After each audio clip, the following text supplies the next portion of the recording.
And so these centers, since they all have certain energetic themes, when you are undefined in these areas, there's some rather predictable behavioral patterns because of the energetic themes around those.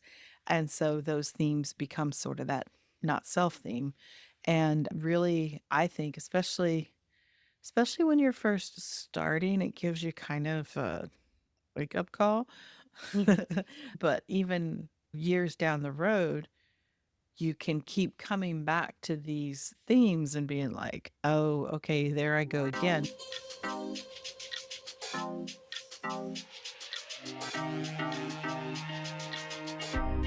Human Design reveals who you are energetically and who you came here to be. I'm Dana, your Human Design guide. And I'm Haley, on this journey with you to uncover the power of human design. Together, we're here to explore how embracing your authentic self is the ultimate path to a life of more freedom and fulfillment. Welcome to the Human Design Hive Podcast. Let's get into it. Well, hello there, Haley. How are you? Hi. Hi. Good. Welcome back. Welcome back, everybody, to the Human Design Hive Podcast. I am Dana, and you are Haley. Haley. In case you don't know our voices, that's who we are. I'm the one that does a lot of talking, except for today, we might hear a lot more from Haley by the topic we get into, which we are just going to get right into today because we last week had a part one, and I hate a cliffhanger, but we had to break it into two parts, and this is going to be the second part. But really, what we started with last week was looking back at 2024, doing our own 2024 wrapped with human design and kind of how far we've come this year, right? I guess you would say. Yeah. And yeah, so we had a lot to consider. I know you probably, a lot of different podcasts, you might be getting this kind of format, kind of wrapping the year up kind of thing. What did we do? I've seen in other formats, people, this kind of wrap up as far as even in the human design space of like maybe a lot bigger scope of things, but we kind of thought we would stick to some of the, I don't know, I don't want to say fundamental, but more like easy to focus on areas, maybe if we are going to be specific about it. A little more focused and tailored, kind of, I guess. Well, because if we're learning about human design and we're trying to integrate human design, when we're going to do any kind of reflection or look back, we should probably be sort of specific about certain parts of our design, especially what we did last week, which was type and strategy, a little bit of authority, but mostly type and strategy, because that's the thing, the biggest thing that we always tell you to focus on, not even, well, especially at the beginning, but throughout your whole journey of learning about type and strategy, everything else kind of falls into place. So if you're, even if you're new to human design, or if you've been kind of aware of it for some time and digging into your own design, if you look at just how you operated in the past year, let's say, according to your type, were you following your strategy? How did that work out? Did you notice yourself doing things differently? Were you surprised by things? Things worked, didn't work, blah, blah, blah. That kind of thing. So I'm a generator. Haley's a projector. So we had those two perspectives last week. So you can go back and listen to that if you haven't already. And today we're going to have the same kind of theme, but we're going to be looking at the open centers in your chart. Why would we be looking at the open centers, Haley? Well, Undefined, I open should say. centers, that's where Undefined. Sorry, I want to undefined. clarify. Undefined, I should say. Undefined. That's where we can pick up the most conditioning, because those are the centers where we're taking in other people's energies and then amplifying it so it can seem much bigger and more prominent than our actual defined centers. And that's where the not self behaviors become prevalent, because that's why they call it the not self, because where you're, like you just said, undefined, really the energy that you're processing a lot of the time is other people's energy. It's not yours, right?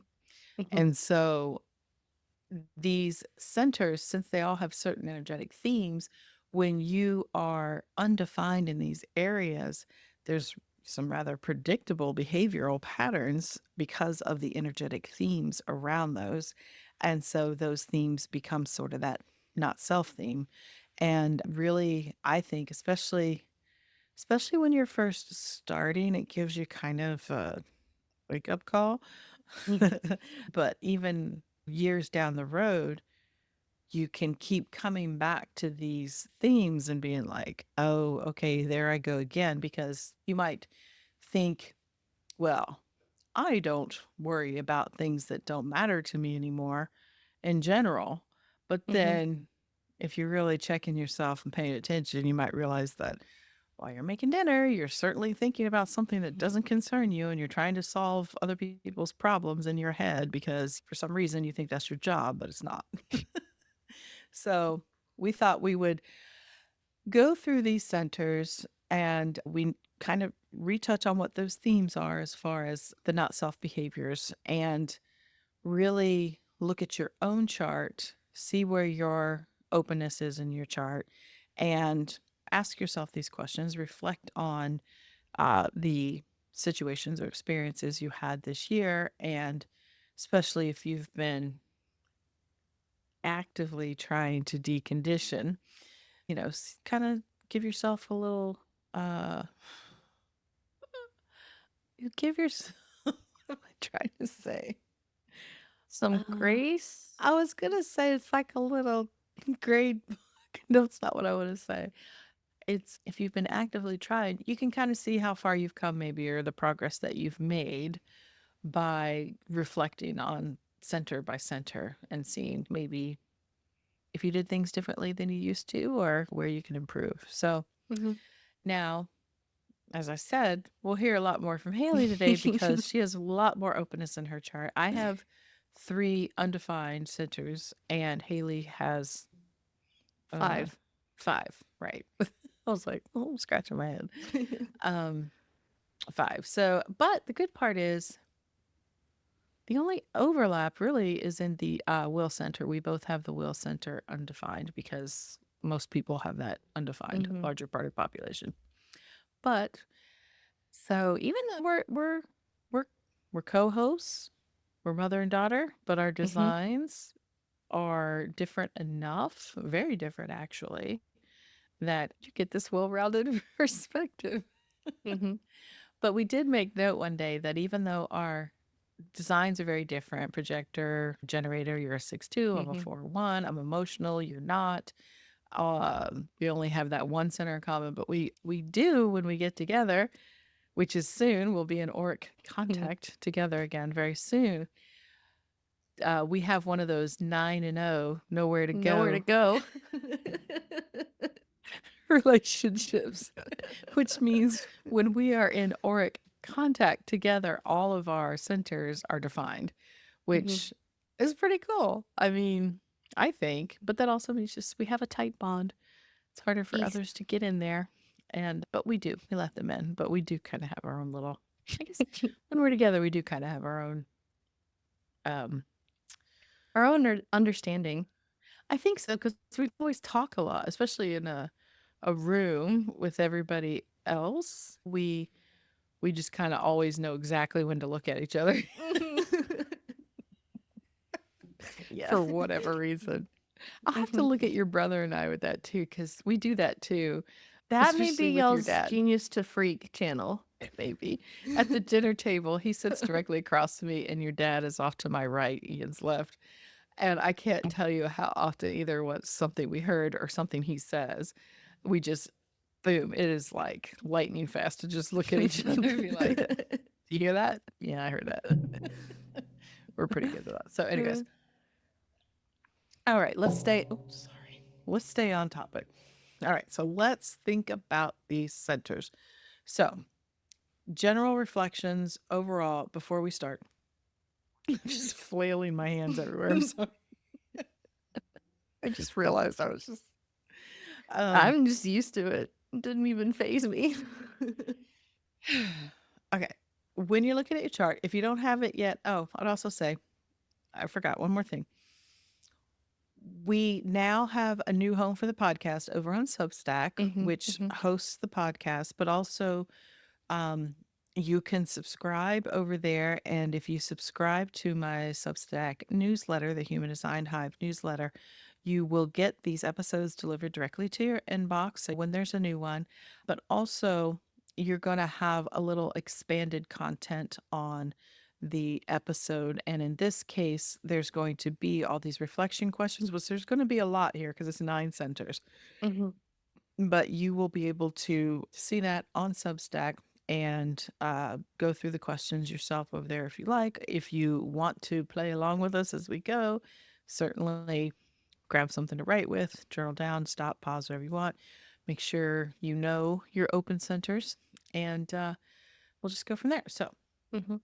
first things first, thinking about these open centers, first of all, in general, which ones have been maybe most impacted this year with some of this external influence, and really just thinking overall where you may have picked up other people's ideas and this kind of thing. So, this is the general themes, what we're going to be talking about here. So, where we're going to start is going to be with me because we're going to start at the top like we always do Mhm. with the head center. And let's see if we can get out of the head and ajna faster than we normally do. We normally spend a lot of time up here. Imagine that. Mhm. Okay, so the head center is, of course, the center for ideas, inspiration. Mhm. It's the connection to source, that kind of thing. There's only three gates in the head center, and they really are the pathways for which this information that is collected from the field interacting with the field or source or however you want to call it, Mhm.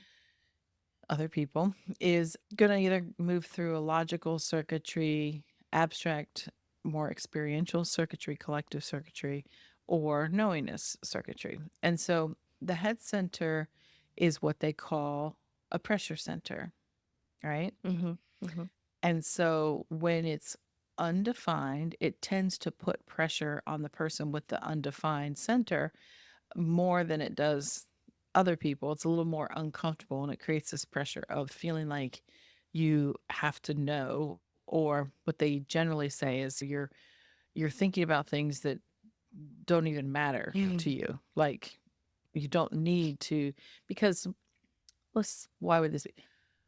The head center has a lot of questions, does it not? Yes. It Mhm. does a lot of, you have a defined head center.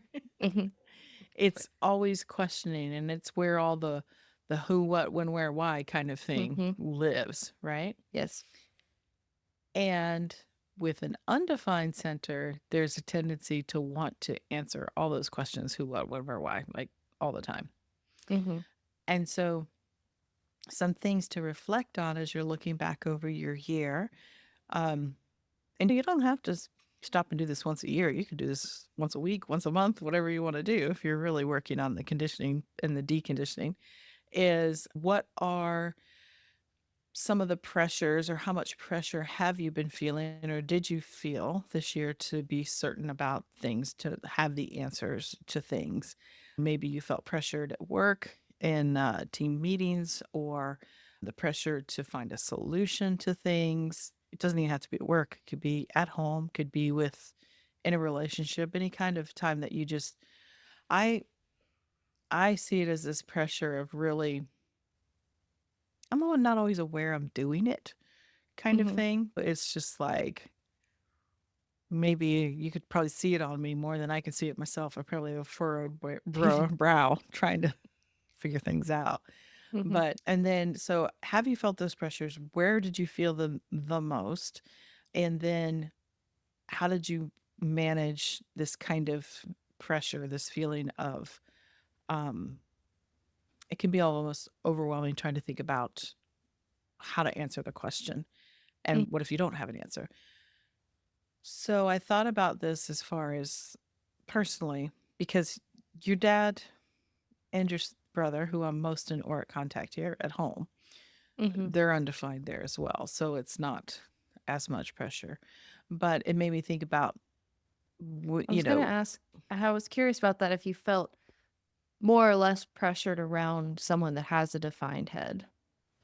well, for that, what I was going to say is that when we're together, you and your husband, or my sister, which you just had dinner with her, didn't you, Mm-hmm. last night? Yes. So jealous, y'all got to see each other. Um, I noticed that. Let's think about last year, this time last year, roughly, when we were in Colorado Mm-hmm. visiting, and we were all together for the holidays. And I realized it takes us a lot of time to sometimes figure out what we're going to do, right? Mm-hmm. We For the try to day, have yeah. things sort of planned, but I realized how much more mental stress I think there is on me than anybody else as I started reflecting on it, because I really felt like I had to have the right thing to do. And you guys also have the defined roots. So it was really putting the pressure on me. And you or Presley or would literally be like, I don't care.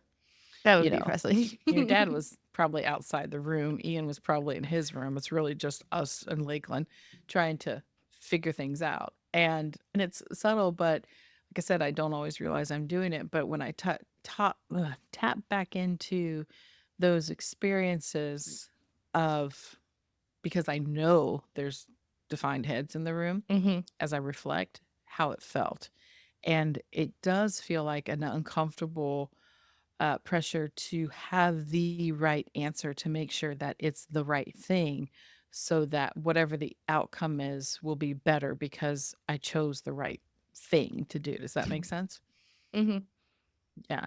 Whereas when I'm by myself and there's really around, and unfortunately, it can go the opposite in a way that it's still kind of a pressure, but it's the lack of inspiration that I have because of the completely open head.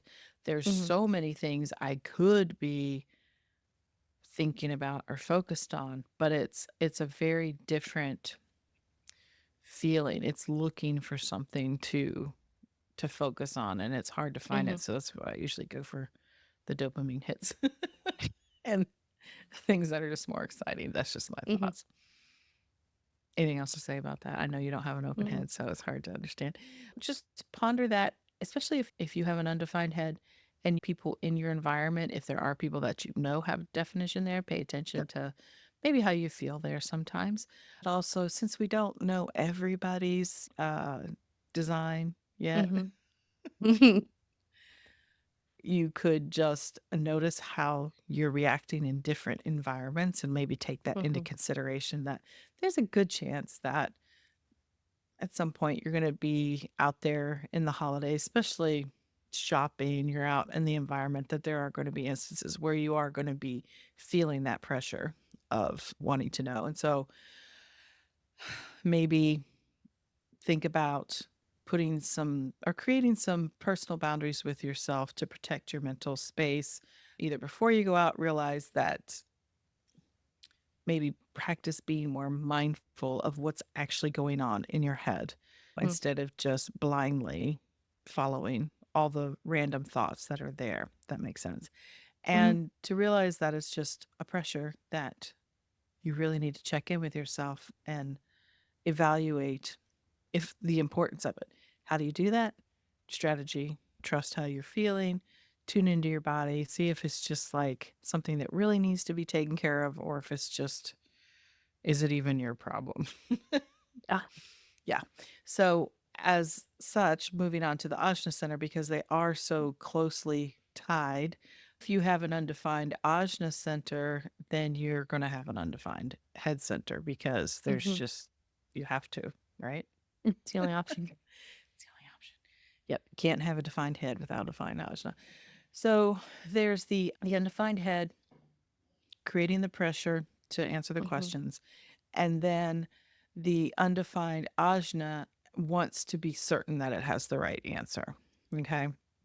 So it deals with a lot of uncertainty, of feeling uncertain and trying to prove its certainty, prove that it knows, because it feels like everybody else knows, everybody else is certain, but I'm Mm-hmm. not. So you take on this behavior of determining that you are certain. But When you're undefined in the ajna center, that means that you are more likely to be influenced by others, correct? Mm-hmm. Yes. This Which we is know is what you might call someone who's very open-minded. it is what you would call someone. And it's a beautiful mind, a beautiful, flexible, Mm-hmm. open mind that is when it's operating in honor of its undefinedness, openness, let's say. Because when it's when you allow yourself to just settle with your open mind there, you can see things from all points of view. You are very open and tolerant to other people. However, if you're trying to create certainty or maintain certainty, the opposite can happen. That would be the not self behavior there. But Mm-hmm.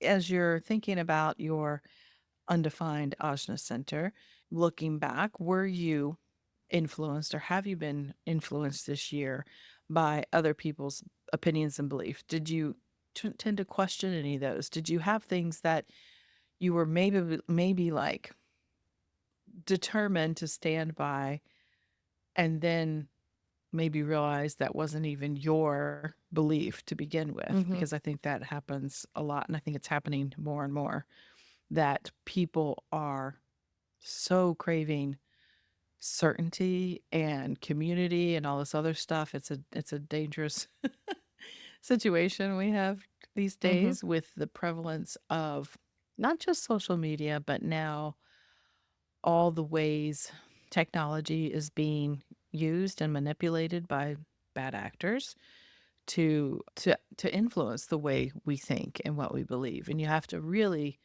really be even more discerning in this day and age, Mm-hmm. I think, than ever before. And so when you're undefined, you have a lot of doubt in your mind about your your beliefs, your thoughts. You don't feel steady in them. It can change a lot. And Mm-hmm. they're meant to change because you're meant to um, kind of see other people's points of view and Mm-hmm. understand the way that goes. So, one way to help you navigate this uncertainty is by getting clear on what it is you truly believe, right? That's the Mm-hmm. only way you can um, kind Be of sure. rid that outside influence and realize what you think is actually you and not what someone else is influencing you.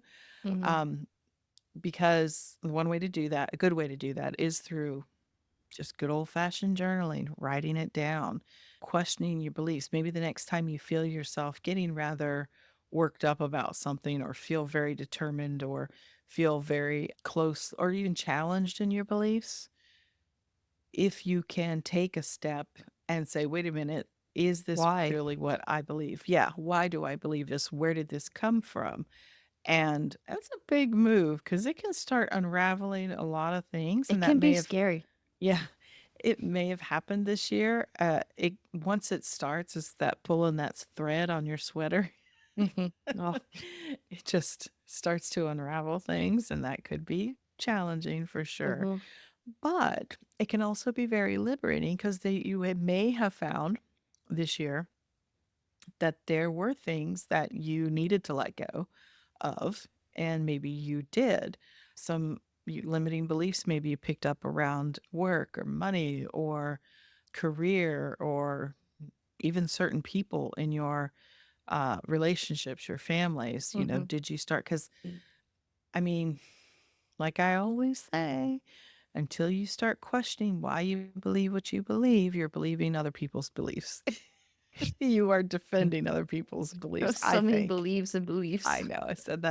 I intentionally said that in a I like it. complicated way because it's true. Because, Mm, um, and most people, you get to a certain point in your life naturally, hopefully, if you're trying to live any kind of self aware life, you will get to this mhm. point naturally where whether you have a defined or undefined Oh, ajna.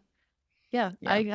I remember one time I was telling Presley about something and he's like, and this I think was kind of early in our relationship. He's like, "Do you actually believe that or is it because it's what your mom believes?" And I was like, Uh "Oh oh. shit." I want to know what it is.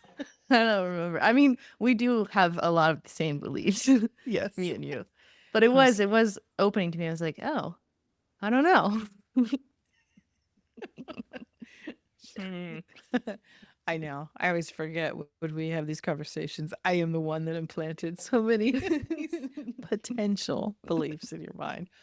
But lucky for you, for the most part, I tried to do good because I Mhm. was aware of the Oh, yeah. impact that I would have. But I also know I have my own conditioning to deal with that plays out no matter how self-aware I can be. Still things that are going to be blind to me as well that I'm sorry. I try. No, I Okay, think so you did well. okay. So with that undefined ajna and head, just really look at those themes there around your beliefs, what you were thinking, what you felt pressured to answer, the questions, all that stuff. Really just look at those and see if maybe you did better this year than you did the year before, or if this is the first year that you really started digging into human design and looking at it. It definitely gives you some things to reflect on and look back on. So let's move Mhm. on to the throat center. Mhm. Throat center. This is where you are undefined and I am Yes. defined. Yes. So I will try to shut my throat and let you speak. The throat center is the center of communication, manifestation. Mhm. The not self behaviors there are sometimes looking for attention, like not always consciously, but feeling that there can be, I think, a pressure on the throat as well around Mhm. defined throats to speak because you feel like you got to get your voice in there. Is that correct? Mhm. Yeah, I mean, we have a saying in our family. I haven't done it in a while, to be fair, that Mm-hmm. I hated it, which just Mm-hmm. means I repeated exactly whatever just happened in the conversation. Or felt like I can almost see when you were just like you were trying so hard you wanted to get out what you said, and everybody's like, because I think we all have defined throats. The Oh yeah, rest of the family, probably. yeah, we do because yeah, we do. I am I am always trying to beat Ian with the funny little quip to say, and he most of the time beats me and gets it out. I may get it before him, but what actually comes out of my mouth doesn't make a whole lot of sense. And then he'll actually say it, and it's like, oh, okay. Well, that would be his connection to his throat from the ajna, where you do not have it. You do have part of that, but you don't have all of it. So maybe it is, yeah, gets to his throat a little bit easier. So, okay, looking back on your Mhm. year, if you can suss it out to the year, in what ways maybe has there been times that you felt pressure to speak or express yourself? And you just kind of said you haven't done it in a while, but I know we discussed last week some of your projects at work. You felt, um, how would you say you're feeling this year around handling and managing that pressure to speak, but knowing it's best if you just wait? Mhm. Well, I will just say to begin with, when I got all of these questions and I was Hmm. reflecting on all my open centers, I was like, I've hermited a little hard this year. I was like, I really haven't interacted with Yeah, people all that much. I So, hear you. so some of my things that came to mind weren't necessarily in the past year, Hmm. but I know that times when I have felt pressured to speak, it doesn't always come out. It either doesn't come out as clearly as I intended, or it can come across as bossy, Hmm. Hmm. and Yes. and and then it doesn't seem authentic. Yeah. Have you felt any times where lately you felt the urge to speak in a way of like, what's to get people to recognize your value of what you had to say? I don't know if that's saying the same thing or not, but I mean, Mhm. did you feel like in order to have people recognize your value, did you feel like you had to actually say something to get the attention, or have you gotten more comfortable with just kind of being? Because it doesn't have, I know we talk about auric contact and all this is auric contact, but so many of us are not always in auric contact. And I believe as we evolve, especially as we use technology and AI more, I feel like those physical boundaries that we've always worked within are kind Mhm. of we're being shown that they're not really the end all be all because if you think about some of this quantum experiments, a particle here and a particle way far away still affecting each other kind of thing, I Mhm. think it's possible now through technology. We're here in front of each other. You're actually 2,000 miles away, but I can feel very connected to you. And I feel like Mhm. if we're kind of melding and moving into that um human and technology connection. So I feel like your work that you do online, the work that I do with people online, I still feel that we're influencing each other in their designs. What do you think? Yeah. Yeah. I mean, Yeah. technology, internet, it all works on electrical current, which is all Yeah. just energy and it's all just flowing through. And I can believe whatever I want to believe, can I? But You have to discern out there if you disagree with me or not, with if I'm affecting you with your yeah, undefined ajna. Sorry, but but that's what I believe. yeah, Do you believe but it? kind of getting back to the kind Yes. of question that was in there, I have more of an example from the other night at dinner. Like we went Mm-hmm. out to dinner with our friends and we were all just kind of like chatting, and they were talking about how they're gonna do a little New Year's thing at their house, and like uh we were at an Irish pub, and it is relevant. And I had gotten shepherd's pie, and we were talking about shepherd's pie. And then Presley said some comment around that, but also around like the New Year's party. And I Mm-hmm. wanted to say something. Oh, he said, we can have shepherd's pie at your New Year's party, and then we can all be asleep by 10 o'clock. and and I like in my head, I was like, oh, I can say I have this awesome shepherd's pie recipe and like we can make that and all of this. And I was like, I held myself back and I was like, I don't need to interject myself there in that instance. So I was cognizant of it there and I was like, I don't need to say something here to be a part of this conversation. Mm, very good.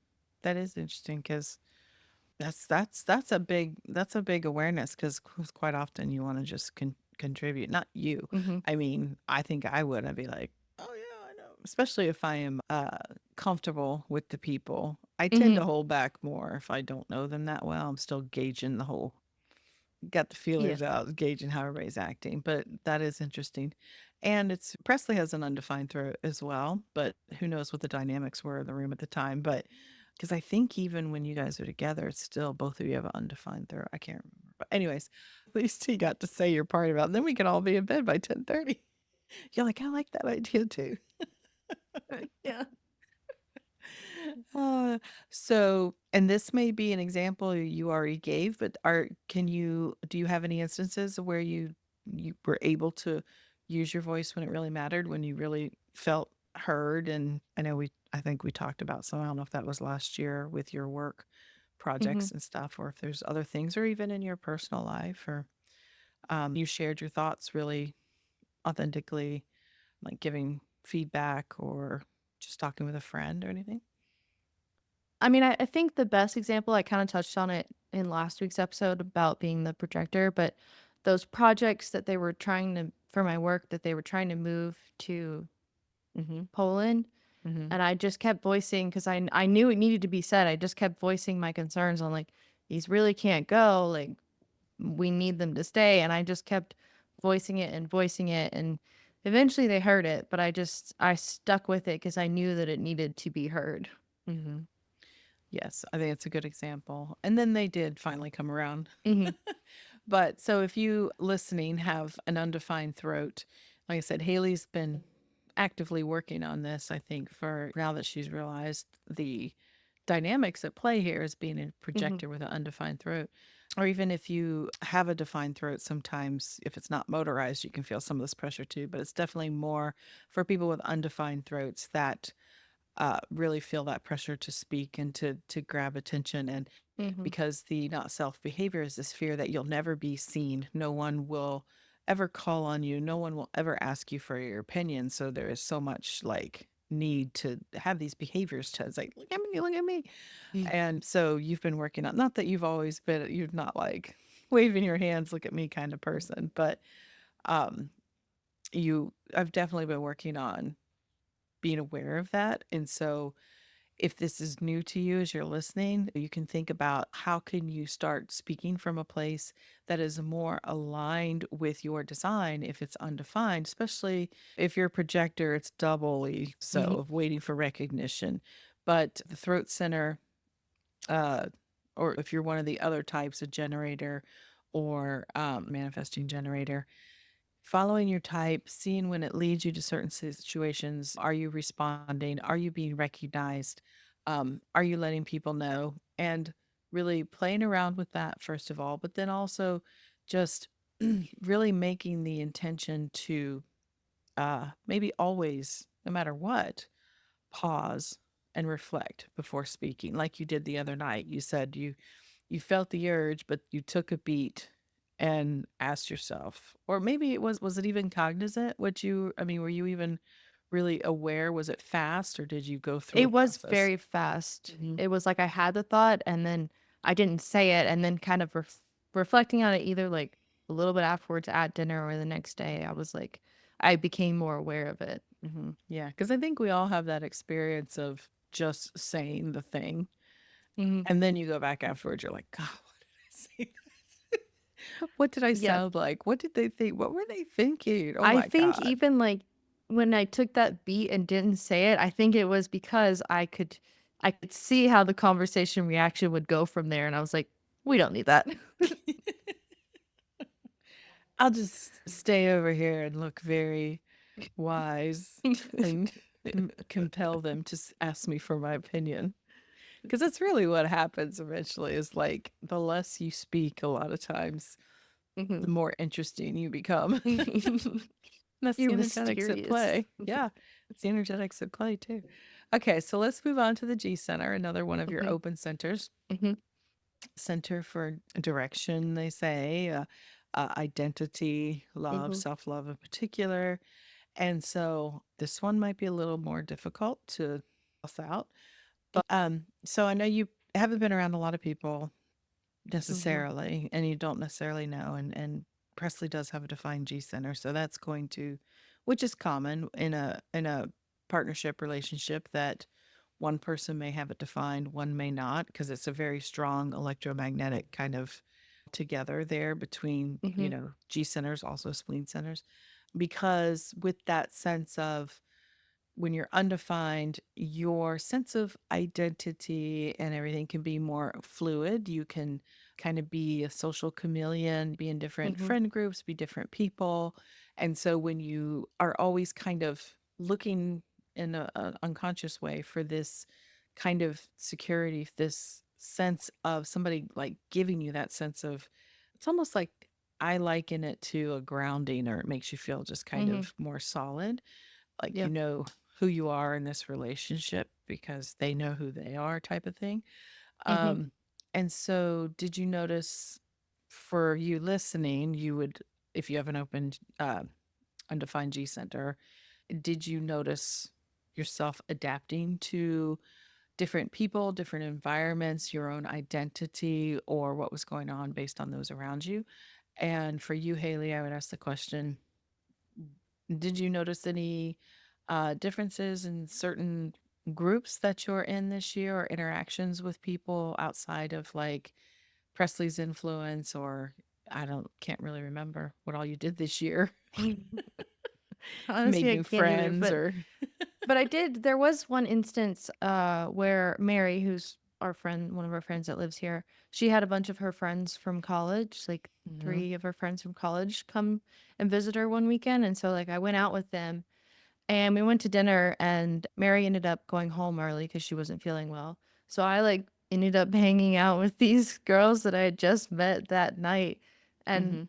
I do kind of reserve myself a little bit more when I'm in there's a friend group that I don't know because like they're all friends and I'm the odd one out. So I do temper my personality a little Mhm. bit. But they told me they said that like my personality just felt very warm and inviting, Mhm. and I do like think about that, and then I look back on kind of my high school and college and everything. Like in high school I was friends with all like every group of people. Like I didn't Mhm. just friends with the popular kids or the band kids or anything like that. Mm. Like I was friends with a lot of the people because I was Mhm. just kind of I could get along with people. Mhm. Well, I think that bodes well for the new people that you met, that the sense they got from you was a very warm, friendly, so they themselves must have been somewhat warm and friendly, welcoming to you. Sure. Did you feel any different around them than you do around other people, or did you feel yourself? I mean, like I said, just I feel more reserved around people, but like I've had this thought where some people can pinpoint where like where they first fell in love with their spouse or their person or whatever. And like I reflect on that and I don't have a moment in particular, but then I look at it and I'm like, I think he's just always felt safe. Mm, And like mhm. we literally were kind of inseparable once we finally met. Yeah, Like he's yeah, always that's just true. felt safe. Yeah, I can understand that. It's funny with my defined G center, and I don't know if this is just me not paying attention, but quite often people I know, it's I have more the experience of people telling me they remember when we met and I don't. Like I can know I've known somebody a long time and I know where I may have met them from, but I'll always remember the first meeting. And I don't know if that's a G center thing or not. It could just be my I not don't paying think it is attention, but because I don't remember either. And Mary Claire can pinpoint the exact time we became friends. really, Yeah. that's so cute. Well, like I said, didn't you see Mary Claire this week? I mean, this year. Did you see I her? did. Did you guys? Yes, Yeah. we went to Mexico. So, and it was just the two of you there. Hmm. Presley's not around. Do you feel different around her than you do around Presley? Yeah, a little bit. It's a different feeling, but it's still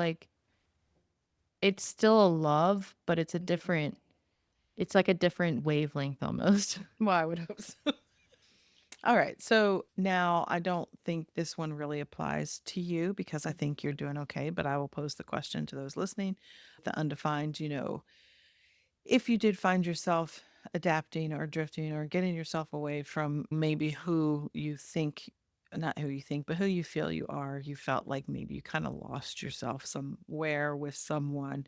How do you or how did you reconnect with yourself when you realized you were being influenced and maybe weren't really being truly authentically yourself? I see this happening a lot where the friend that gets into a relationship and then suddenly everything that she is The whole about is personality changes. is what that person's about, right? And Hmm. that used to bug me. I have a friend that would do that and I got used to it after a while and just accepted it, but I could never understand it. Hmm. Never been able to understand it because I'm like, I am not the person that is going to put everybody else on hold because of one new person in my life.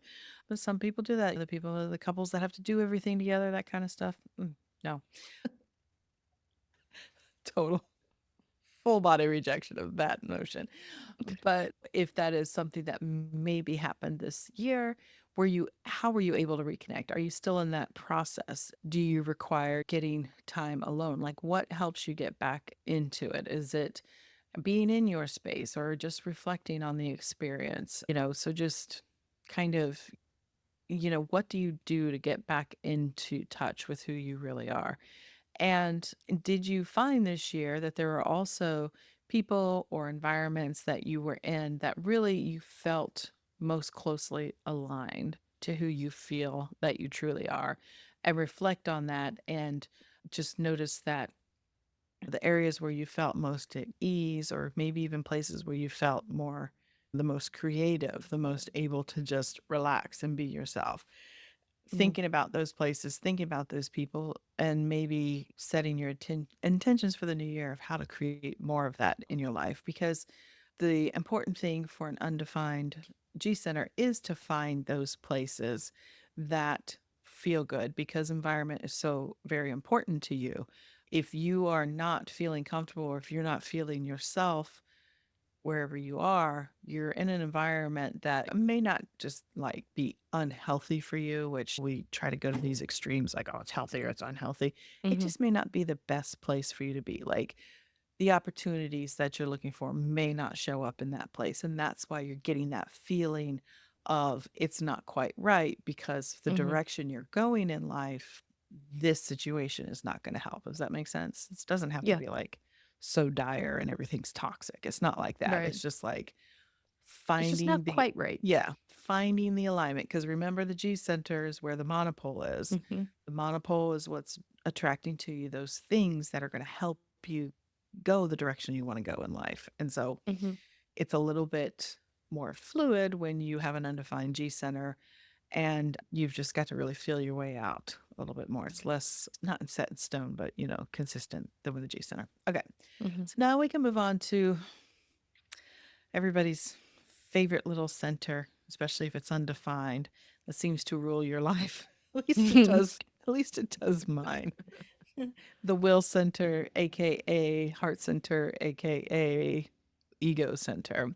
Mhm. Will center, another small little center with a lot of influence because most people have this undefined. Somewhere around 70% of people have this Mhm. undefined.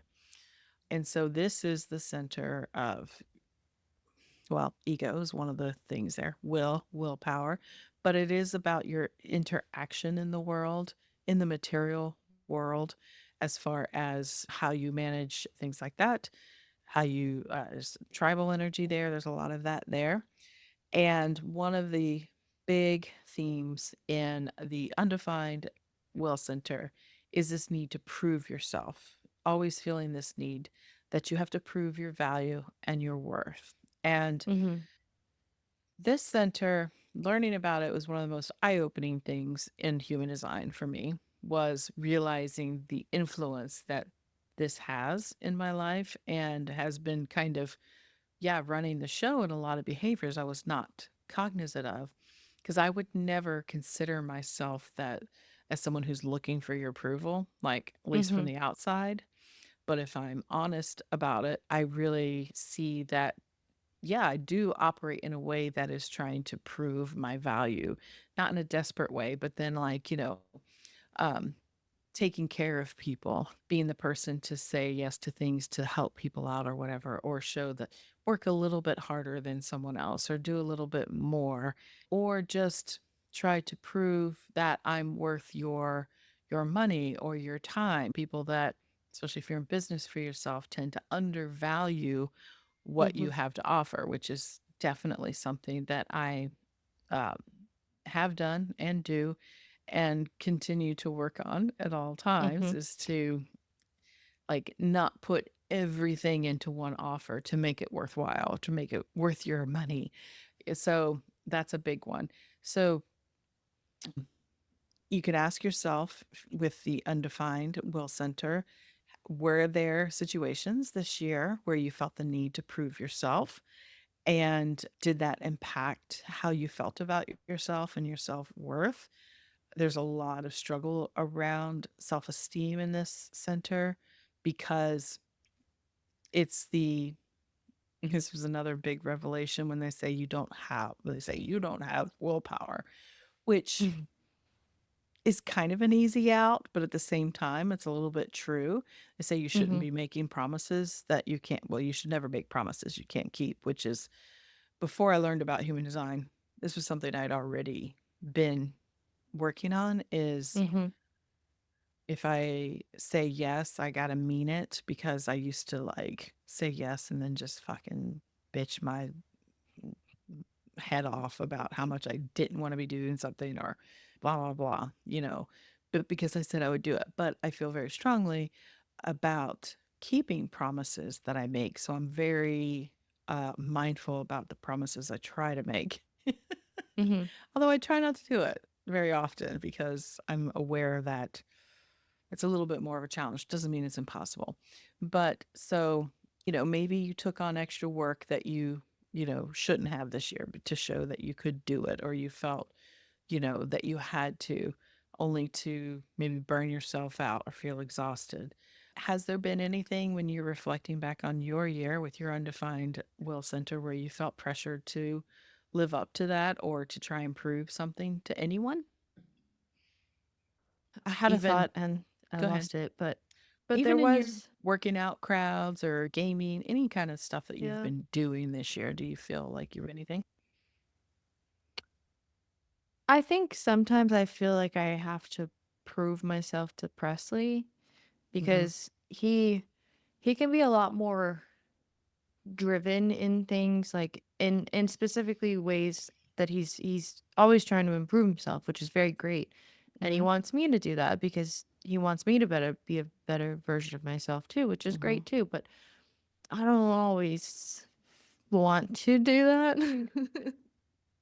So Mhm. like sometimes I feel like I have Well, to do even it. well, even just saying I want to be a better version of myself implies that the self that you are isn't enough. You know what I mean?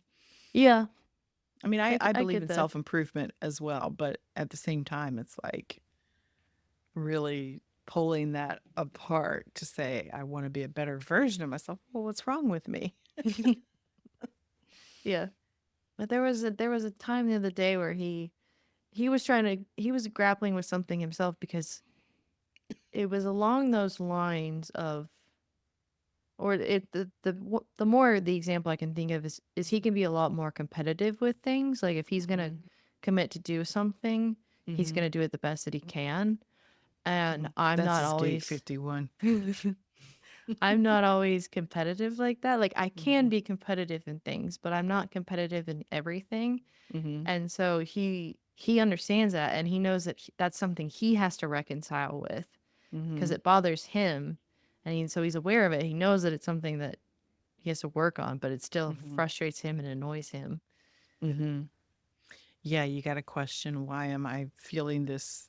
Because he has a lot of, I mean, he's got that gate 51. He's also got gate 54, the ambition, the drive. He's got all that stuff that Hmm. is a lot of energy that is looking to be recognized in a way. It knows it can do it. It's Hmm. like, and so it can create some competition. But so a good question there then also is, um, I'm just going to pose the question to the listener. If you're thinking about proving yourself, is there ways or have you learned ways to value yourself without external validation?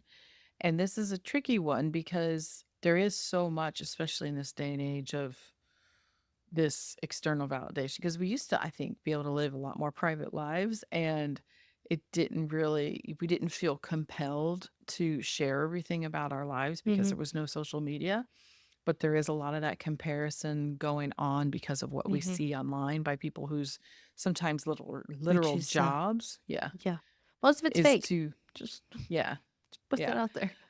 I mean, I mean, if you if you know me in this human design, I'm very bad about social media as well because I'm like, gosh, everybody's so entertaining and interesting. Like, I don't always feel that interesting, and it makes it harder for me to decide what it is I'm going to share, or what to talk about, or how to Hmm. talk about it. Which is one of the reasons I've moved over to Substack is because there's a lot more, I think, freedom there to be yourself and know that the things that you are going to post there, talk about the people that are going to be looking at it are people that are actually interested and not just Hmm. some random algorithm throwing you up there and opening yourself up to all kinds of criticism.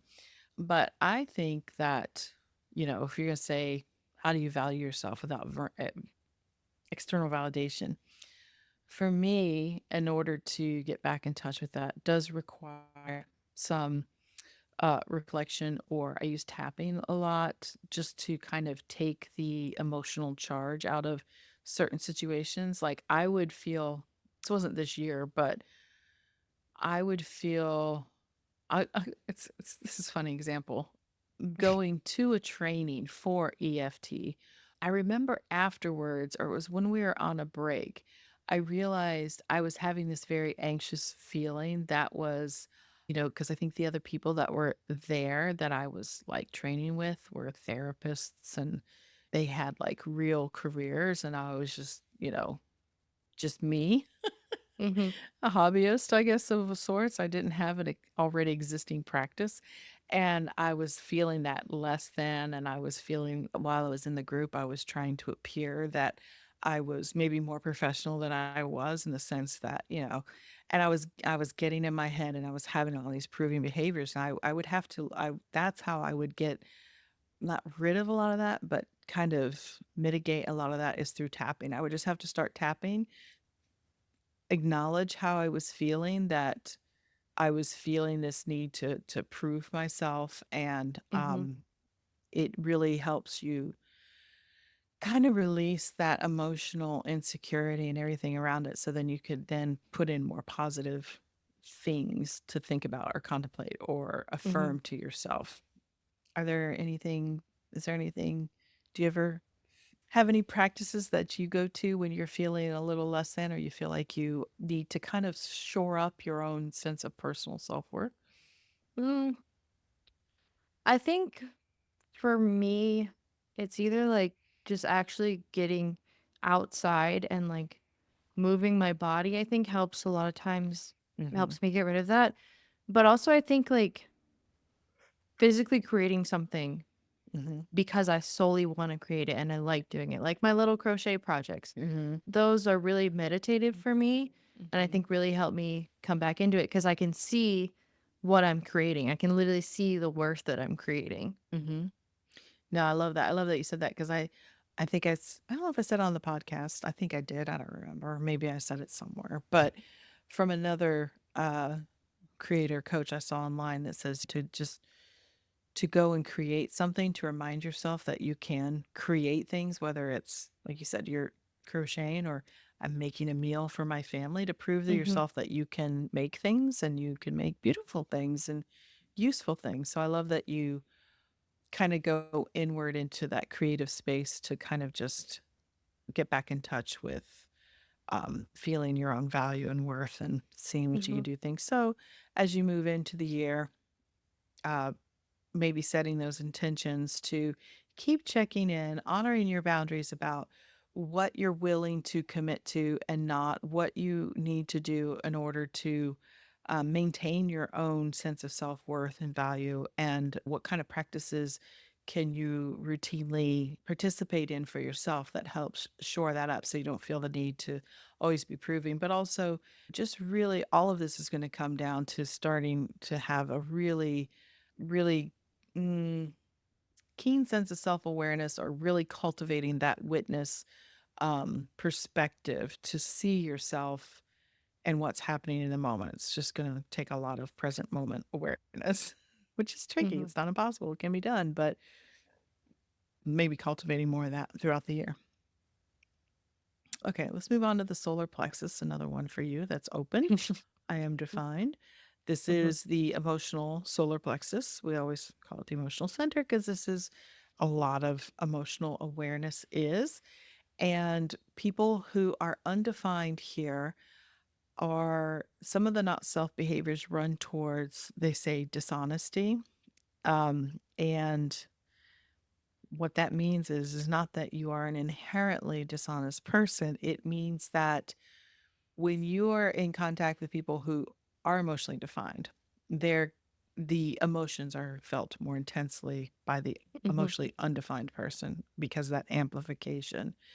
And it creates, as I said, there are certain behaviors that are almost, I don't say guaranteed, but typical, are either complete emotional avoidance, as in just detaching from the whole situation and staying Hmm. emotionally detached, or on the opposite end of that, being so hypersensitive to the emotions in the room that you become someone who is a people pleaser, who is always trying to ease the emotion in the room because it feels so much bigger to you.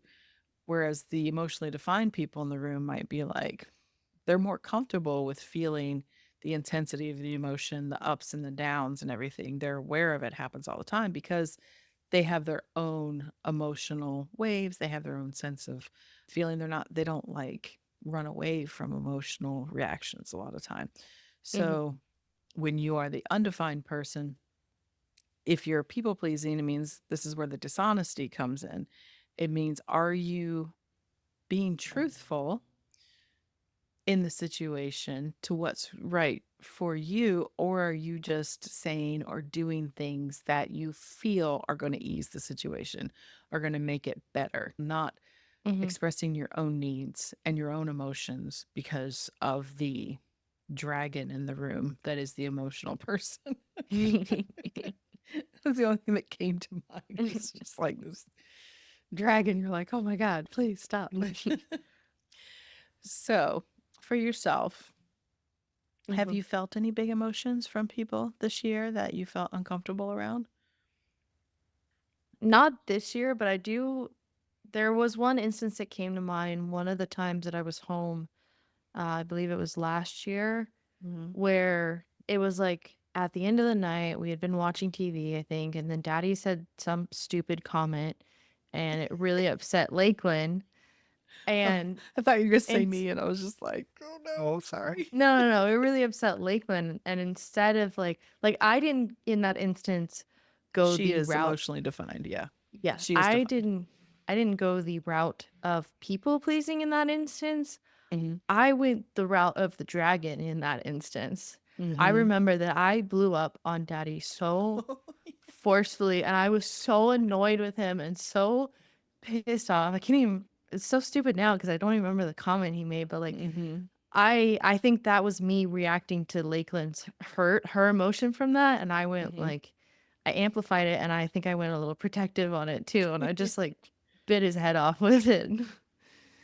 I think I remember times like that where you definitely get more upset Mhm. than other people. I was thinking this wasn't this year either, but I was thinking about when you were little before all this stuff, how you were very aware, I think, of how people were feeling. And because you're so, like I always come back to the moment where it was a very sad moment. I was very upset because we had a dog who had gotten out and we hadn't had her very long. And I hate to say it, I did not like that dog very much She because was troublesome. she was sweet and she was beautiful, but she was a lot and I did not have the capacity for her and I did You had not 2 small adopt her. children as well. I did not adopt her. She was not my choice. She was another animal that your father brought home, who he was not home. He was working all the time. And so she added to my stress. And unfortunately, we did everything we could to keep that dog fenced in. We have a big fenced in yard. We never It's a had a big fenced in yard. fence. We fenced that whole yard in for that dog so that she wouldn't get out. And she still got out and unfortunately was hit by a car. And then when they called me and told me and they brought her to me, it was just right over on another street. I was very upset because I felt bad for the dog. I felt bad for her. I felt bad the way I felt about her. I felt all the things. And Mhm. I removed myself from you and Ian because I didn't want to upset you guys. Mhm. And I just wanted to be in peace. And I was outside, but you found me anyhow. I And was you a were Velcro so child. little. You were like three, maybe three or four. You're so sweet. I'll never forget. You would always you'd pat me. You were always patting me, either on my face or on my shoulder. You just come up, and you did. And I think you had your blanket. You gotten up from your nap or whatever. Probably had bunny. Oh, are you sad, mommy? And I was just like, oh, I had to tell you. And you weren't really upset about the dog at all, that I remember. But I do remember you're like, it's okay, mommy. She's with Jesus now. And I was just you were comforting me, little, and I was just like, oh my God, she's so sweet. She was trying, but you could feel how upset I was. So, anyways, just want to share that with everybody. I don't know if it's relevant, but Probably is relevant. it's a sweet But then story. as you were talking, it also kind of made me think of how my emotions were in high school when I had Mm-hmm. my first best friend in high school. Mm-hmm. I don't know anything about her chart, but I could see either where she may have been emotionally defined or undefined. I don't know. It could go either way on that, but Mm-hmm. I felt like I almost wasn't allowed to have my own emotions there. Mm-hmm. It was kind of like what she wanted. Mm-hmm. I know. We've all had Hmm. that experience.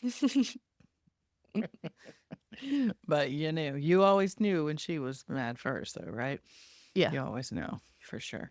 So, something to consider as you move through your year is to also look back and think about situations maybe where you were more emotional or you had some kind of things. Were they things that were actually yours? Were they emotions that you were truly feeling for yourself, or was it someone else's upset that you just took on? How did you manage that? Were you able to relieve it, release it? I mean, how do you tend to want to um, manage those emotional ups and downs? Because what I find when people find out they're emotionally undefined, it can be a big, like, relief or a weight off their shoulders Mhm. to realize that they actually can be on a very even keel, that they are not these all over the place emotional people, that it's just someone else's influence at the time. And the thing I like to say was what was passed on to me was that when you're emotionally undefined, you should act as the screen that the emotion can pass through, but not the sponge, not to soak it up, but just to let it pass through. So, as you look back on your years, that's something that you have been working on, trying to bring that kind of awareness of things to just not go into shutdown mode, detach mode, like Mhm. also not to amp it up mode and take it on as your own, but to just acknowledge people's feelings, right? You can feel the depth of someone's feelings and understand them, but know that you don't have to then take that with you Mhm. and feel that that's something that you have to hold on to, that you can just let it dissipate as you go out. Because those open centers, like we said, these are where we become wise because we Mhm. experience, we all have emotions. We all have these energies that we've been talking about in our charts, but where we're open, it's just more inconsistent. It Mhm. varies depending on who we're with. And that's the way it's designed to be, for us to learn from each other, to really understand the different emotions and how people are feeling, and to know what is a healthy expression of an emotion and what is not. You Mhm. can, like you said, the feeling, because I would say, Mary Claire, your friend's probably an emotional person. As I don't know if she's emotionally defined or not, but she's a totally different person than the other person you're talking about. Mhm. The other person you're talking about was, I don't believe, someone that ever had any kind of self awareness. No. No. Yeah. Maybe not to this day. I don't know. Maybe she's changed, but never took ownership of the what she was bringing into the room. Because I Mhm. had many issues with her as well, of her self. And let's just say, bye. But, anyways, so looking forward, what are some ways that you can honor your own boundaries to be in contact and in relationship with people? I think it's very good for you, if you're emotionally undefined, to know the people that you are in relationship with, know what their designs are, because it will make your life so much easier, Mhm. especially in personal one-to-one relationships, partnerships, marriages. These kind of things can make a huge difference in a relationship. So I highly Mhm. recommend knowing, well, as many people around you as you can, getting your hands on their designs, like, is amazing. But you can't change other people. You can only change yourself. So Mhm. first and foremost, knowing yourself. So yeah, realizing that you may have to set boundaries with people that are triggering you in that way, Mhm. spending less time with them, or just ahead of time deciding what your plan of action is going to be before you have to be in contact with these people, if that makes sense. Okay, so let's see. Oh my God, I can't believe we still have At three 3. left. And we thought we would do all of it in one episode with Ah, types. that was a big episode you thought Yeah, originally. I know it was. Like I said, trying to prove. Um, so the sacral center, definitely, this Mhm. is where you are undefined. I am defined. You are a Yes. projector. Yes. So, big one here for the non sacral types is that learning when enough is enough. So, some not self behaviors is trying to really do more than you need to, and to push yourself to not know when is a good time to stop, because Mhm. you have energy, it's just not sustainable. And if you use too much of it, you can burn yourself out. So, Mhm. Let me ask you, were there any challenges that you faced this year in maintaining your energy levels? I know you're getting better at this as well because you are Mm-hmm. definitely owning your projectorness. And so, but I will ask the question for everybody. Challenges you faced in maintaining your own energy levels, and how have you managed to differentiate between your own energy and the energy of others? So, were there things that you took on that you felt energized? You're like, oh, this is great. I can do this, blah, blah, blah. But then you realize, oh my God, this was a mistake. It takes too much. You're feeling a little bit drained. Situations like that. Do you have any Mm-hmm. to reflect on for that? I have two kind of one from this year. Real quick, also, I want Yeah. to add in the other question because I think it piggybacks is how Okay. you've managed this pressure to keep up with those around you or the perceived pressure. So keep Mm-hmm. going.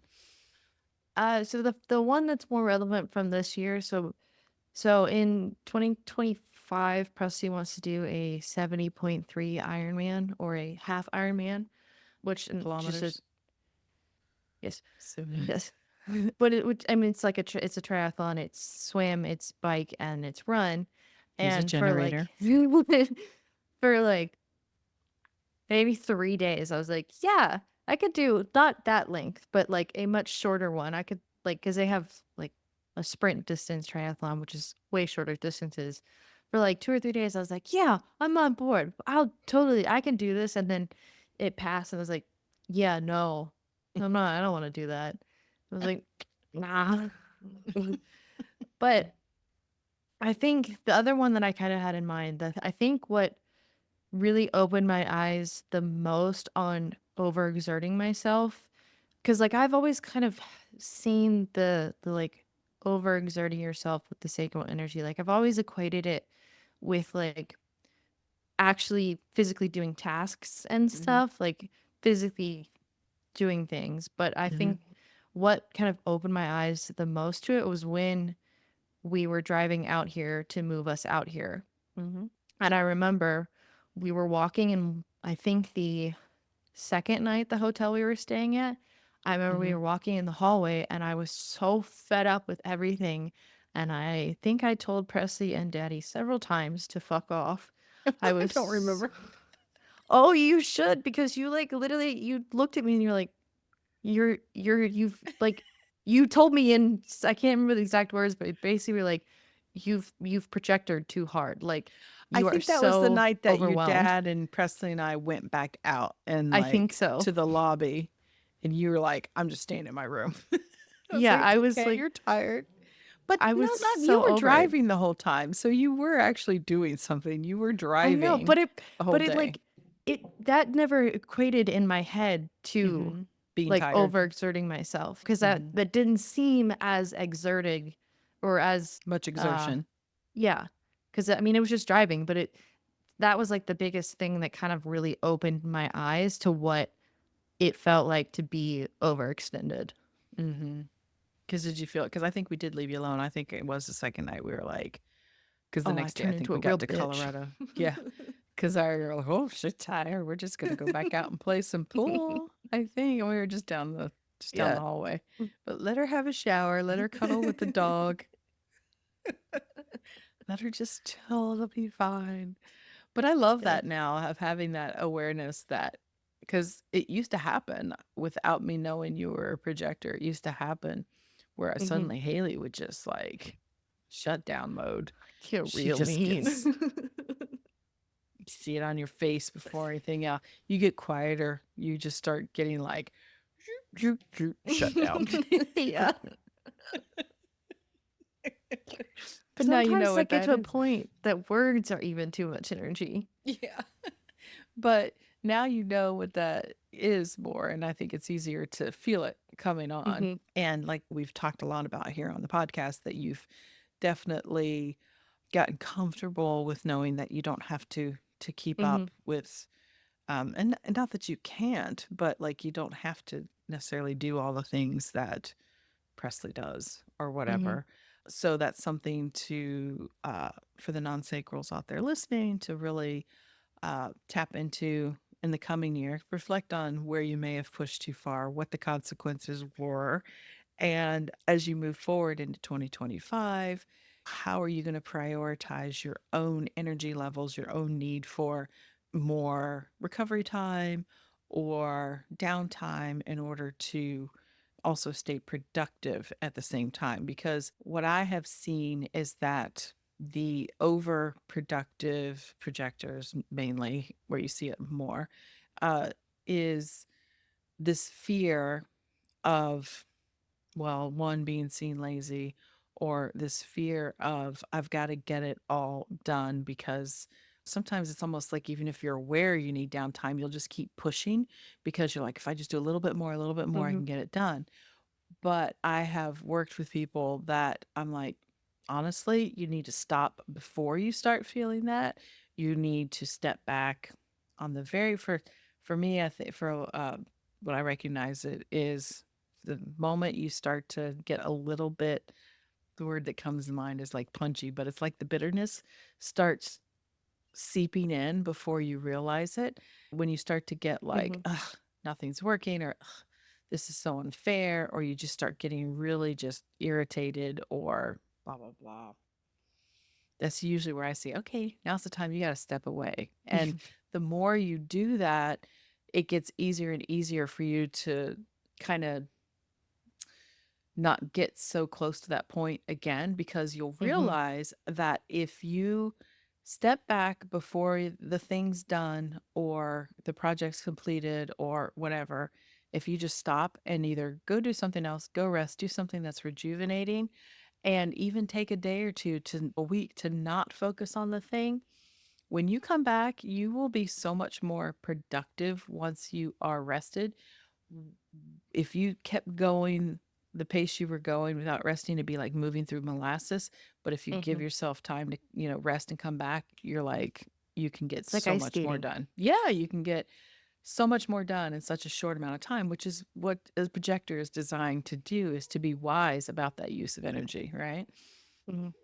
Yeah. I've I think this fits in here. I've had to tell Presley several times lately, and I was like, just because it's kind of like I'm saying to him, like, it doesn't have to happen right now. It'll still happen. It just Hmm. won't happen right now. Or I'll have to tell Hmm. him, like, just because I'm not on the same level as you are, Hmm. doesn't mean I'm not committed to something. Yeah, exactly. Yeah. I'll get it done. Don't you worry about it. So, anyway, yeah, think about how you're going to set those boundaries, how you're going to prioritize your energy levels in the coming year, committing to maybe certain scheduling breaks, saying no to activities, or overextending your energy, because keep it in check, things will go better. All right, so let's move on to the spleen center. This is one we both have This defined. being. Hmm. The spleen center is your center for instincts, intuition, your own personal well-being, your like immune system, all these things. It's the awareness of what is healthy and good for Mhm. you. And so the undefined spleen has a couple different tendencies. The main one being is sometimes holding on to things that are not healthy for you, like people or places, because, like I said earlier, this is one of those places where undefined spleens and spleens tend to find each other, because, like you said, Presley made you feel good and safe. Same thing happens with the undefined spleen. They tend to find people with defined spleens to be in relationship with unwittingly. It has a more feel good energy to them. Mhm. Therefore, it makes them a little more tolerant of certain situations, because even sometimes when they're not good for you, there is this like, it's not It's a like a rational comfort. thinking. Yeah, it's not a rational thinking. It's like the devil kind of thing. Mhm. You can at least feel safe in that. And so uh like your dad is undefined, I'm defined there, and I find that it is a lot easier for me to either travel without him or have him go somewhere and be away. I'm fine. Like, sure, I might miss him, but Mhm. I'm also like, time alone. Whereas he does not like being away from me. Like, we spend our days apart. We're Mhm. not like stuck to each other. Yeah. But he But likes like. being home. He likes being around me. Mhm. He feels better. He feels more, I don't know the word secure, but he just feels something around me, and Yeah. I think it bothers him that I don't feel the same way. Doesn't mean I'm no less committed. I love him, but I just don't Hmm. have that same situation. Were Yeah. you gonna say I mean, something? oh, I was thinking about when he went to Hawaii, like he was miserable in Hawaii. Mm-hmm. He was all by Yeah. himself. Yeah, he was. Go to Hawaii, be miserable. I know. 3 weeks of misery. And yeah, it was tough being apart, and I missed him, but it wasn't like it didn't. Yeah, I don't think it had the same effect on me Right. as it did on him. So, if you have an undefined spleen to reflect on your year, were there times that you were maybe holding on to things, people's jobs, habits that were no longer serving you or weren't good for you? Did you maybe recognize this year some of these open spleen behaviors in your relationships? Maybe looking into that, questioning like, is this something that you really need to be around, staying out of a job for fear of the unknown? Or what happens is you kind of hold yourself back by holding on to the comfortable. A lot of times there's no space for new opportunities. Hmm. Um, there's also the tendency to not trust yourself and your own intuition as much. And are there times that, because defined spleen is going to have a more solid, consistent way of experiencing their intuition and their intuitive hits and their instincts, and you feel a little more secure and trusting it, especially once you know that this is your awareness center, like communicating with you of what's healthy for you. But if you're undefined, doesn't mean you don't have that ability. It just changes. Sometimes you may be getting a nudge, or sometimes it's something you hear, or it's something you feel like it doesn't quite all create Doesn't a present the same way. right. And it doesn't create a cohesive type of feeling for you of knowing when to trust yourself. And so if you know you're undefined there, you can understand that, oh, okay, well, it might be different, but really start tuning into that a little bit more and reflecting on times when you did maybe trust your instincts this year, uh, the times when it led you to a positive outcome. Also, maybe on the other side of that, were there times that maybe your intuition was speaking to you and you didn't trust it and you ignored it? What was the outcome? Was it good? Was it bad? I mean, you know, it's not all live and die situations. It's simple as getting to work late because you got in your car and you thought, oh, I should try this way today. And your mind got in the way and said, no, don't go that way. That's crazy because this is the way you usually go. And it takes you this long to get there. If you go that way, you'll never know. And you ignored it. And the way you normally go to work, huge Or traffic was jam, traffic. whatever. It's a very simple explanation, but that's Hmm. the basis of it is, have you gotten more comfortable with getting in touch with those little nudges and seeing where they go and learning to trust them? And when those nudges might be leading you away from a situation that may no longer be good for you. And if you know it's time to go, why haven't you gone? And maybe dig into that a little bit. So, what can you do in this year to help strengthen that connection with your intuition? Um, are you someone who does any kind of meditative, mindful work, even somatic practices, using your body, getting in touch with your body, all these things that really help strengthen that connection? Because tendency is if it feels variable, you're going to probably rely on your mind more. You're going to try and Hmm. use your mind a lot more if you don't trust your body's intuition. So, really strengthening that connection. Okay. Anything else you want to add there? Mm-hmm. Okay. So, here we go. We're rounding it out. We're coming to the end at the root center, Hmm. the other pressure center in the body graph, Hmm. the pressure to do, the pressure to get into action. When you are undefined here, you are constantly going to feel that pressure. I'm sorry, I'm distracted by my tassel on my mala here. You are going to have to always be aware of and work around this pressure of feeling that you have to do things, that you have Hmm. to get them done, Hmm. that you can just do it real quick, you'll get it done. Because when you have an undefined root, you'll find that as soon as you get something done, no matter how quickly you get it done, there's going to be more to do. There's always more to do. Hmm. This is the person with the never ending to do list. So, this pressure is just that, it is a pressure because the root center is a center that operates in a pulse of energy. It is Mhm. adrenalized energy. Sometimes it's there, sometimes it's not. Sometimes it's there, sometimes it's not. And if you're undefined, if you're picking that up from your environment, you're picking it up for people who are more comfortable with understanding when the energy's there and when it's not. But you're not. You have a very unreliable sense of how long it takes to do things, and you so therefore you're always just trying to rush through it. So if you think about, it's adrenalized energy to begin with, and then if you're Mhm. amplifying it, it can be like really amped up. Yeah. Yeah. And I know this so well in work environments Mhm. because as I reflect over my whole life, working in restaurants, working on the beach, working in the schools, working at the flower shop, like especially the customer facing type things, there was just always this. I felt great when we were busy. I'd be in the weeds because I'd be so focused because I could like get the thing done because the pressure was just really on me to get it done, and I'd be fast. Let's do it. Um, and with the flower shop, I would come home just like drained because there was this defined route.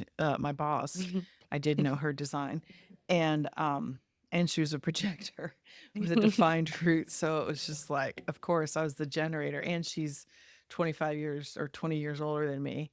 That I just took on every physical task. I was just back and forth all day long, up and down stairs, doing everything because she's 20 years older than me. She's got bad knees. I could anticipate her every move.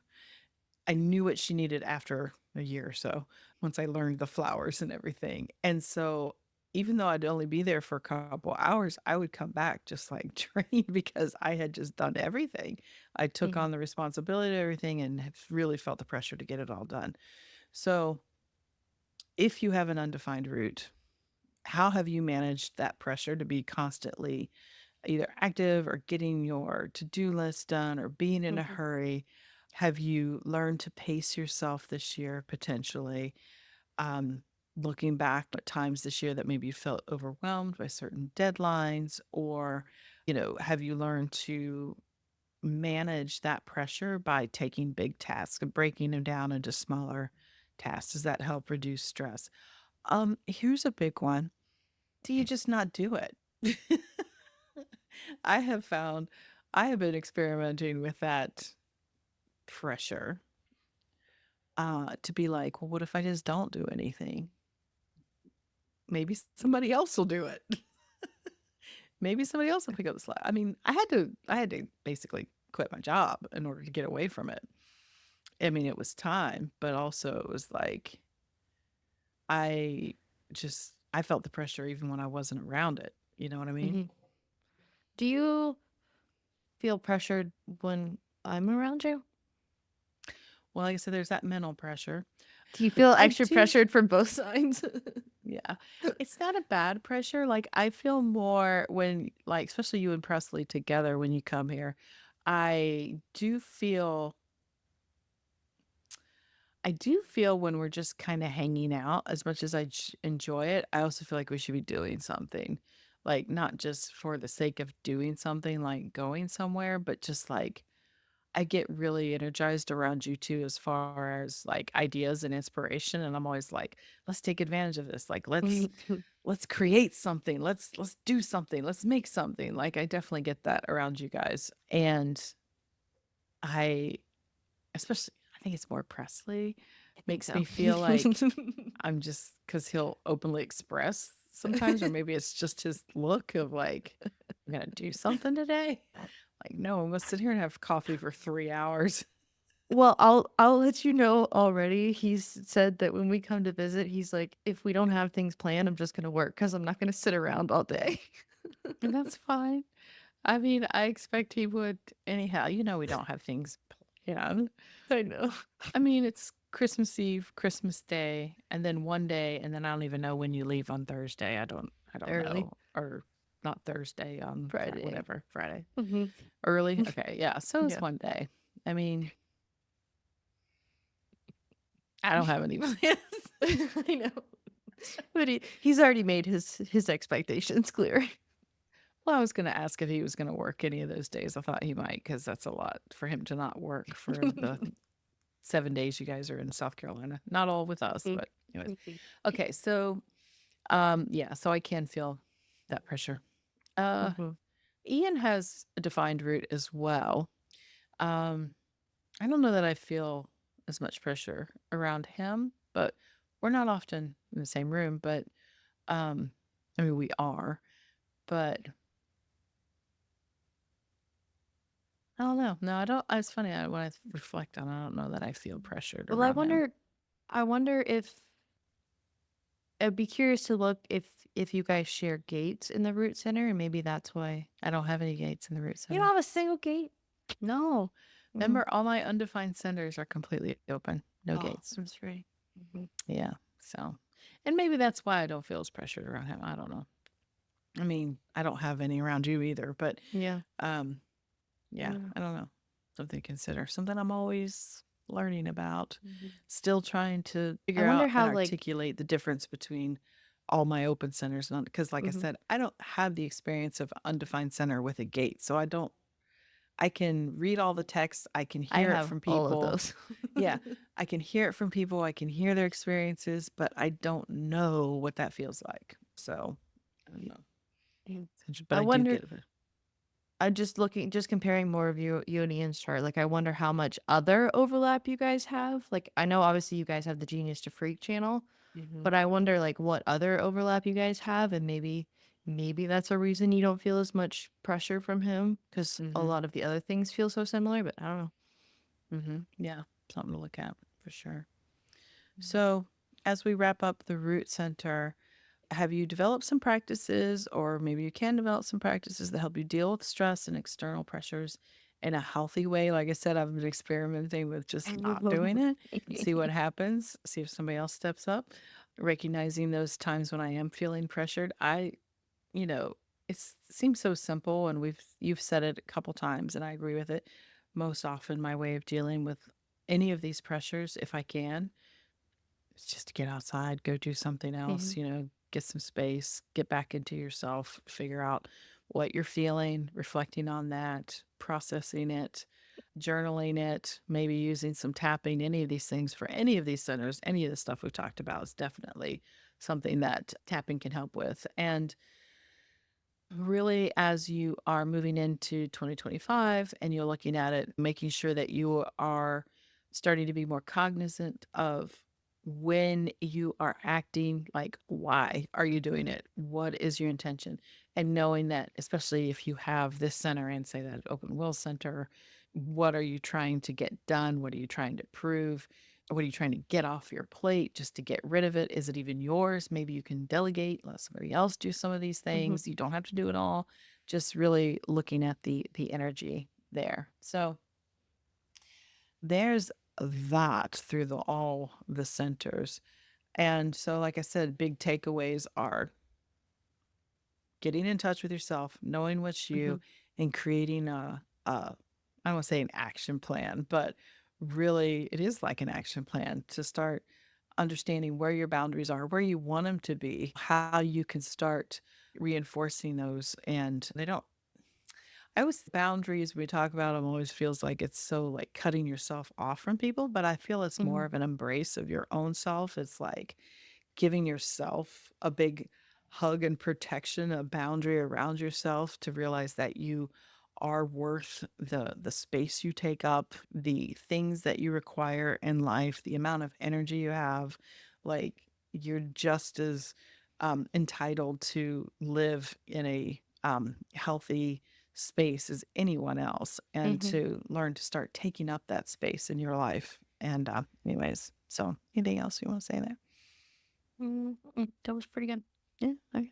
Okay. So, just as a reminder, this week we're not doing the incarnation cross. We're going to take those back up in January. And so, there will not be any Haley and Dana episodes for the next 2 weeks. I might do another replay or something. I haven't decided yet because I'm not good at planning far ahead. But there won't be anything new. We're taking the time off. Yeah, we're taking the time off. There may be, you never know. I might surprise you with something, but You don't have to prove your worth. I know. Don't have to prove we're worth sticking around for 2 more weeks. I mean, literally nobody's probably waiting in Can you massive stop selling anticipation. yourself short? Sorry. Anyways, but when we come back in January, we are definitely going to look at some parts in your chart that we can lean into, Mhm. what we can do as we move forward into 2025, some of the aspects of ourselves, like I said, that we can lean into, start creating some intention about how we want our year to be. And yeah, we've got some things planned for the upcoming year. Mhm. As we wrap up this year, I would like to thank you for listening. It's been a real journey. I can't believe this is like episode 136. Um, I feel like I've been stuck in the 130s for a while, but then again, I'm like, oh my gosh, that's a lot of episodes. Mhm. Um, and we appreciate you listening so that we can be here and chat with each other every week. And really hope that you have a wonderful holiday season, Mhm. however it is you like to celebrate. Make sure you're paying attention to those transits so you remember what gates we're moving into. If you Mhm. aren't already on the email list, you can join the list either in the show notes if you want to go through my website, or you can go check out what we got over on Substack, which has all of the podcast episodes over there. Mhm. And so I don't know what else to say. I think I'm just, my defined throat's just rambling now because it has the ability to talk. Doesn't know when to Well, shut up. yeah, I mean, I think you summed it up pretty good. I think we can. You're like, wrap it up already. I will. Okay. So, with that, I will say thank you so much for listening. Haley, thank you for being here. And we will catch you in the next episode. And bye for now. Bye. You made it all the way to the end of today's episode, so you must have liked what you heard. If you did, make sure you subscribe so you never miss an episode, and perhaps leave us a good review. And if you know someone who wants to dig into all things human design with us, make sure you share the Human Design Hive podcast with them. We'd really appreciate it. Thanks for listening.